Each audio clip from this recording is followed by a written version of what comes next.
நமஸ்காரம். நான் உங்கள் சாருலதா ராஜ்கோபால். இந்த அரசியல்னு வரைச்சே இது அரசியல்னால் ரொம்ப மோசமானது, நம்ம அதெல்லாம் போகக்கூடாது, நம்ம அதிலெல்லாம் பட்டுக்கக்கூடாது அப்படின்னு தான் பொதுவான ஒரு அபிப்பிராயம் இருக்குது. எல்லாருக்கும் இருக்கிறது தான், எனக்கும் இருந்தது தான் ஒரு காலத்தில். அதுக்கப்புறம் நான் தான் சொன்னேனே பிஜேபியில் சேர்ந்தேன் அப்படின்னு சொல்லிட்டு, அப்போ கூட நான் என்ன சொல்கிறேன், நான்லாம் டெய்லிலாம் போய் எல்லா வேலையெல்லாம் செஞ்சதெல்லாம் கிடையாது. ஏன்னா நம்மளால் முடிஞ்ச சப்போர்ட் கொடுக்கறது தான் முக்கியமாக. நம்ம வசித்த பகுதியில், நம்ம வசிக்கின்ற பகுதியில் இருக்கிறவாளை, நம்ம டே டு டே லைஃப்பில் பார்க்குறவாளை, அவளெல்லாம் நல்ல விஷயங்களை எடுத்து சொல்லி சரியான பாதையை காமிக்கிறது தான் முக்கியமான அரசியல்ங்கிறது. அது நம்ம சமூகத்துக்கு நம்ம செய்கிற பெரிய நன்மையாக அது இருக்கும். அதுதான் முக்கியம். இப்போ வீத லீடர்ஸில் இருக்கிறவாளே நிறையா பேரை நான் என்ன நினைக்கிறேன்னா, பொறுப்புன்னு நாளைக்கு அவர் கட்சியாக மாற்றி பொறுப்பு அண்ணாமலை அவர்கள் கட்சியாக மாற்றி பொறுப்பு கொடுத்து அது பொறுப்பு பண்ணுறதுங்கிறது வேறு விஷயம்.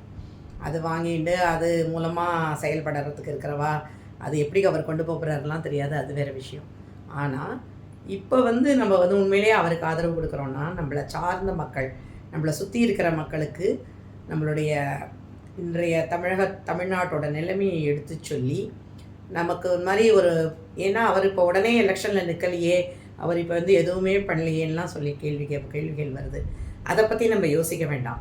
அண்ணாமலைங்கிறவர் எவ்வளோ முக்கியம், அவர் எப்படி எல்லாருக்கிட்டேயும் போய் ரீச் ஆனார், அவர் இன்னும் என்னெல்லாம் படிச்சிருக்கார், அவர் எப்படிலாம் பேசுகிறார், அதை நம்ம நம்மளோட இருக்கிற சக மனிதர்கள், நம்மளோட வாழற நம்ம கூட நம்மளோட டே டு டே லைஃப்பில் வாழற நம்மளை சுற்றி நம்ம பரிச்சயமானவர்கள், நம்ம ஒரு பூக்காரர்கள் பழக்காரர்கள்னு நம்ம யார்கிட்டெல்லாம் பேசுகிறோமோ, யார்கிட்டெல்லாம் வாங்குகிறோமோ, யாரெல்லாம் சக மனிதர்கள் எத்தனையோ பேர்கிட்ட நம்ம அவளோட நம்ம ஒரு நல்ல ஃப்ரெண்ட்ஷிப்பு, ஒரு ரிலேஷன்ஷிப்பு, ஒரு டே டு டே லைஃப்பில் நிறையா பேர்கிட்ட ஒரு வாடிக்கையாக ஒருத்தரை எல்லாம் ஃபிக்ஸ் பண்ணி வச்சுக்கிறோன்னா அந்த மாதிரிலாம் இருப்பா இல்லையா, அவளுக்கு நம்ம ஒரு புரிதலை ஏற்படுத்தி, அவர்களை ஒரு விழிப்புணர்வை ஏற்படுத்தி, அவளையும் சரியான பாதையில் கொண்டு இந்த இதில் சேர சொல்லி, இந்த அமைப்பில் சேர சொல்லி, ஸோ அவளை மெதுவாக கொஞ்சம் கொஞ்சமாக அவர் பேசுகிற விதங்களை, அவர் என்னெல்லாம் எடுத்து சொல்கிறாருங்கிறத சொல்ல வச்சு ஒரு எலெக்ஷன்னு வரத்தே அதை நம்ம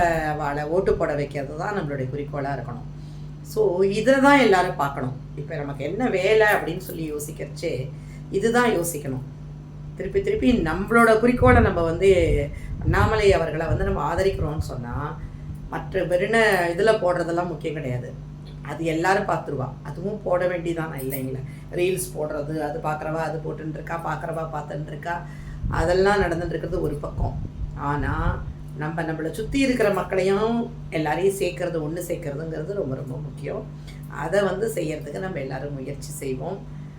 நல்லபடியாக ஒரு இனிமையான தமிழகம் கூட சீக்கிரம் எல்லாம் வரத்துக்கு, அது என்ன தேர்தல்கள் வந்தாலும், உள்ளாட்சி தேர்தல் இருந்தாலும் சரி, அடுத்தது எம்பி எலெக்ஷன் வந்தாலும் சரி, எல்லாத்துலேயும் நல்ல நல்ல வெற்றிகள் கிடைச்சி ஒரு நல்ல அடுத்த தலைமுறைகள் அட்லீஸ்ட் வர நம்ம வாழ்க்கை எப்படி இருக்கோ தெரியாது, அட்லீஸ்ட் 35லலாம் நல்ல சக்ஸஸ்ஃபுல்லான தமிழ்நாடு இருக்கணும், நல்ல சூப்பரான பொசிஷனில் தமிழ்நாடு இருக்கணும், இந்த போதை கலாச்சாரம் முக்கியமாக மெயினாக அது ஒழியணும் அப்படிங்கிற எண்ணத்தோட நல்ல அந்த கோவில்கள்லாம் நல்ல நல்ல நிலையில் திருப்பி ஒரு சூப்பரான நிலைமையில் வரணுங்கிற அந்த இன்டென்ஷனோட எல்லாரும் ஒர்க் பண்ணணும்னு நான் பண்ணிட்டு இருக்கிறேன்.